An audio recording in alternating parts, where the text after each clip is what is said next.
Let's make that happen. I'd like to thank the India Foundation for the kind invitation to join you. And my comments will be more or less an elaboration on what the General said, which is that West Asia is very important when it comes to terrorism and South Asia. West Asia has been a center for terrorism in its own right, and it's been an exporter to other regions, notably this one. And as the General said, it pretty much began with the Palestinians, who, starting in the 1960s, saw that they could not take on the Israelis in conventional warfare. They lacked planes, tanks, and ships. And so they instead targeted civilians primarily. And their goals were in part to achieve specific policy goals, for example, to have some prisoners released or some other specific item. Or it was to demoralize the Israelis or to hit and harm their economy. In the late 1980s, in the early 1980s, the Islamists picked up on this tactic, and as Mr. Dichter pointed out earlier, they shifted from the earlier forms of terrorism to suicide bombing, in which case there were no more policies. They weren't asking for anything, they just simply attacked. Now, the most important example of transfer from West Asia to South Asia was Abdullah Azzam, a Palestinian who was key in the founding of Al-Qaeda and was also key in the founding of Lashkar-e-Taiba. Most recently, just a week ago, the attacker in Lucknow was an ISIS follower, and therefore also someone influenced by West Asia. So whether it be in the 1980s or last week, you see the imprint of West Asian impact on violence in South Asia.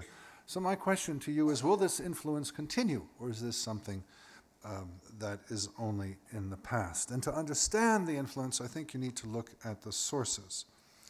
And for me, the issue primarily today is Islamism. By Islamism, I mean a certain kind of understanding of Islam, namely the application of Islamic law in its severity and its entirety. Namely, the idea that the Muslim world will be strong if Muslims return to full application of the Sharia. A perfect example would be ISIS or Daesh in Syria and Iraq, or Boko Haram in Nigeria, or Shabab in Somalia, or the Taliban in Afghanistan, or other groups around the world. Absolute dedication to the application of Islamic law. Now, this historically is a West Asian phenomenon, and I might note that throughout the centuries, it has been West Asia that has exported ideas to other parts of the Muslim world. Islam itself comes from West Asia, Sufism comes from West Asia, and so does Islamism. Its origins, the origins of the Islamist surge, have a lot to do with the sense that the Muslim world has not kept up with modernity. And in the last 2 centuries, as modernity has come and impacted the entire world, we see 3 responses to it. In the first era, from about 1800 to 1920, the majority Muslim response was to emulate Britain and France, the liberal Western states. In the second era, about 1920 to 1980, the majority response was to emulate the illiberal Western states, namely Germany and Russia. And finally, since about 1980, the majority response has been not to emulate the West, but to go back into Islamic tradition and emulate the Muslims of a millennium ago. For this reason, I would dispute an earlier speaker, the Chief Minister of Jammu and Kashmir this morning, Mahbooba Mufti, who said that good governance shrinks the space for terrorism. I don't think so.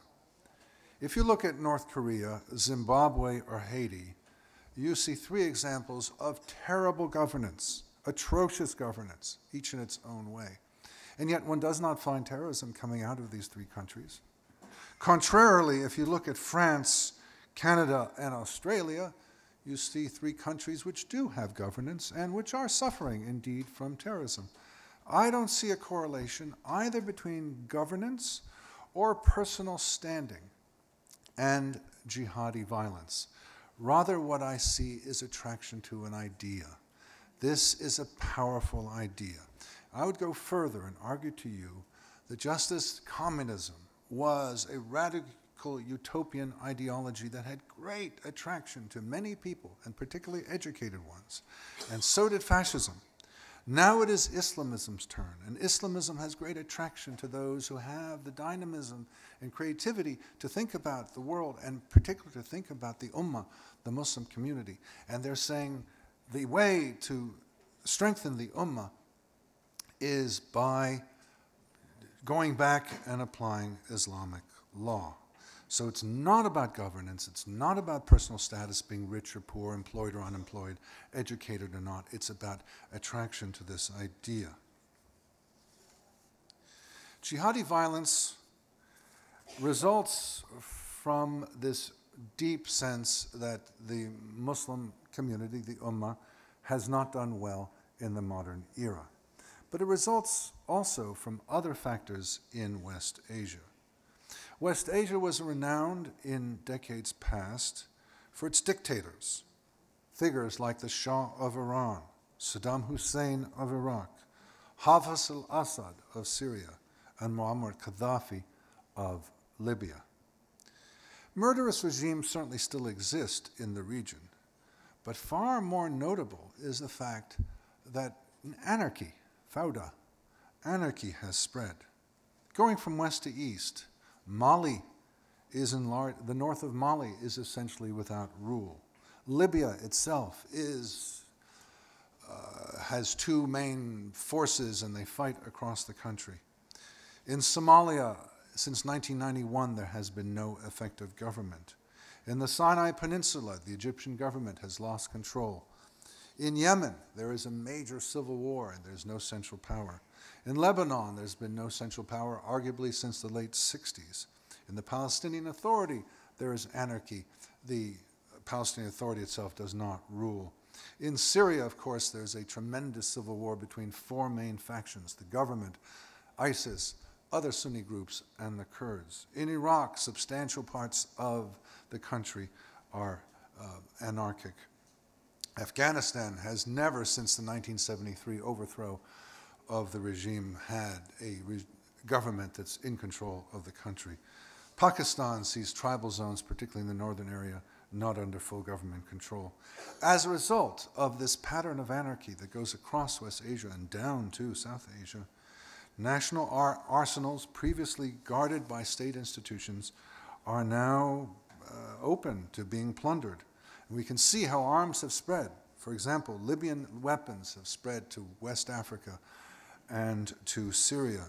In Syria, ISIS has arms from the Americans via the Iraqi army, and from Russia via the Syrian army. Further, this anarchy means there are no border controls. Mr. Dichter pointed to the fact that if you're standing in front of a border patrol agent, a border agent, you are vulnerable. But, for example, the Syrian-Iraqi border doesn't exist anymore. And in many other cases, the border controls have essentially decayed. There's free movement for jihadis and their weapons. Refugees, the enormous movement of refugees, especially from Syria, means that jihadis can intersperse themselves among the larger populations. As a result, West Asia is the core of Islamist violence. There is no reason to think that it will diminish anytime soon. If anything, it is increasing. There are now 4 countries in which the Iranian regime is fighting others: in Yemen, in Lebanon, in Syria, and Iraq. There are troubles in Turkey with the regime fighting the Kurds. Wherever you look, the government control is not quite what it used to be in the Muslim Middle East. We on the outside cannot fix this. It is up to the Middle Easterners themselves. The attempts to do so, for example, in Afghanistan and Iraq by American-led coalitions failed. Those trillions of dollars, those thousands of lives, did not achieve their goals. Change must come from within, and I'm happy to report there are some positive signs. There are many in the Muslim Middle East who have concluded that things aren't working, things need to be rethought. There are some countries where things are going well. For example, in the United Emirates, I just came to India on Sunday from Oman. Things are going well there. There's not a single jihadi so far in Oman. There are places where things are going right. There are lessons to be learned from the countries which are successful. But this is not going to be something that occurs quickly. It's not going to occur painlessly. West Asia is going to suffer from this wave of jihadi violence, of terrorism, for some time to come. And those of us who live outside the region must protect ourselves from this violence and the bad ideas that inspire it coming out of West Asia. Whether we be in North America, as I am, or in South Asia, as most of you are, it's important to insulate ourselves from the dangers, whether it be the weapons, the individuals, or most importantly, the ideas. Thank you.